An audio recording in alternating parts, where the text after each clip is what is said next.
ख्रिस्त में प्रिय भाइयों और बहनों, आज मैं बाइबल अनुवाद के बारे में कुछ शिक्षा देने जा रहा हूँ।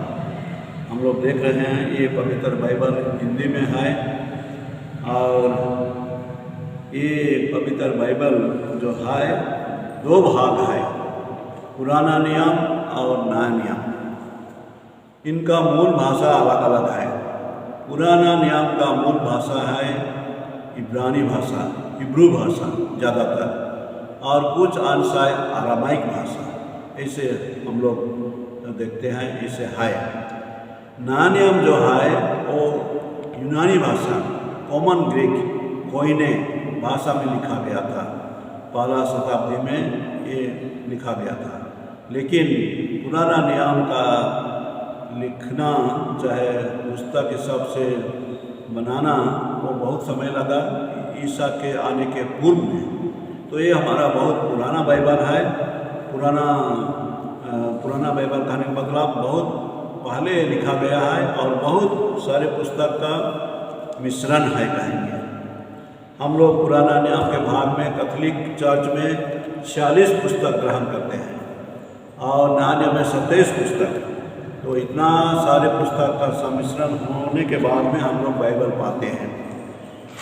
जो पुराना भाषा जो था अरामाइक, इब्रानी और यूनानी भाषा, उसको 4th शताब्दी में संत जेरोम लाटिन भाषा में अनुवाद किए थे और लाटिन भाषा का अनुवाद गिरजा में बहुत समय तक व्यवहार हुआ।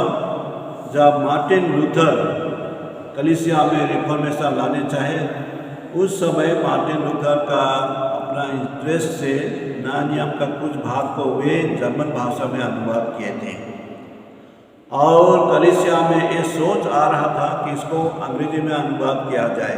लेकिन कैथोलिक कलीसिया उस समय अनुवाद के लिए छुट्टी नहीं दे रही थी। इसलिए सबसे पहले इंग्लैंड में राजा जेम्स के समय में 1611 ईस्वी में अंग्रेजी अनुवाद को कलीसिया ग्रहण किया और वो है पहला अंग्रेजी अनुवाद।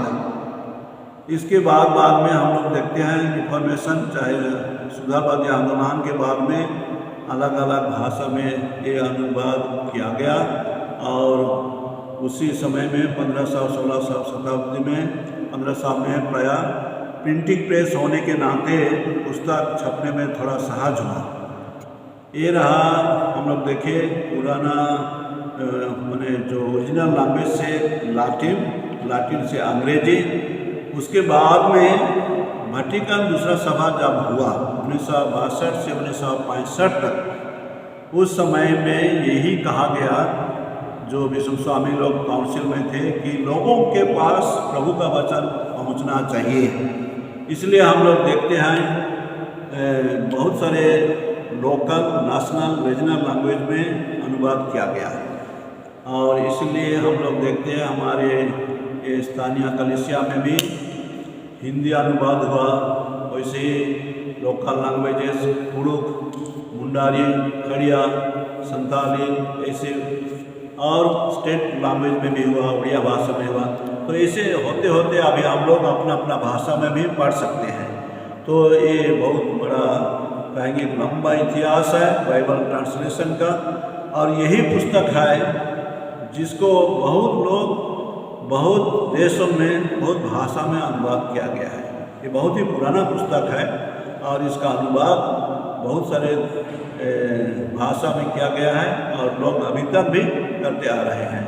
तो अनुवाद करने के लिए जो लोग विशेष अध्ययन किए रहते हैं, वो लोग इसमें जाते हैं, उसका अनुवाद करते हैं। कारण कि जो भाषा में लिखा गया, यूनानी भाषा चाहे इब्रानी भाषा, उनका ग्रामर का कंस्ट्रक्शन चाहे जैसे लिखा गया है वो अलग ढंग से ही लिखा गया था, लेकिन उसका अर्थ, उसका बैकग्राउंड कहेंगे, चाहे कॉन्टेक्स्ट को देख के वो लोग अनुवाद किया है। और अनुवाद करने से ओरिजिनल मीनिंग और ओरिजिनल शब्द का थोड़ा थोड़ा इधर उधर होता है, लेकिन हम लोग को विश्वास करना है कि ये जो बाइबल है ये प्रभु की प्रेरणा से लिखा गया है। अलग अलग आदमी लोग लिखे, और इस दोनों भाग में एक कहेंगे एकता है, यूनिटी है। इसलिए मत्ती का सुसमाचार 5 अध्याय 17 में हम लोग पढ़ते हैं, यीशु क्रिस्त कहते हैं, मैं नियम और नबियों का पुस्तक को रद्द करने नहीं आया हूँ लेकिन पूरा करने आया हूँ। इसीलिए दोनों पुस्तक मिल के ही हम लोग बाइबल को ग्रहण करते हैं। और बाइबल बहुत पुरानी पुस्तक है और बहुत भाषा में अनुवाद किया गया है और बहुत लोग इसको अभी तक भी पढ़ने के लिए, चाहे अनुवाद करने के लिए कोशिश करते हैं अलग अलग भाषा में। यही हमारे जीवन का वचन है। तो हम लोग जितना इसको पढ़ेंगे और मनन चिंतन करेंगे उतना ही हम प्रभावित होंगे अपने क्रिस्तीय जीवन को आगे बढ़ाने के लिए। तो आज मैं साधारण लोगों के लिए, चाहे साधारण भाषा में बाइबल अनुवाद का छोटा परिचय दिया हूँ। ज़रूर आप लोग बाइबल परिचय के बारे में कुछ जानकारी पाए और इससे हम लोग को सोचने की बात है, ध्यान करने की बात है कि ये पुराना पुस्तक है लेकिन अनुवाद करते करते अभी आप अपना अपना भाषा में भी हम लोग पाते हैं। हम लोग का ये अंचल में सदरी भाषा भी है, हम लोग सदरी में भी अनुवाद किए हैं, उसका व्यवहार कभी कभी करते हैं हम लोग। इसे बहुत सारी भाषा में हम लोग करते हैं।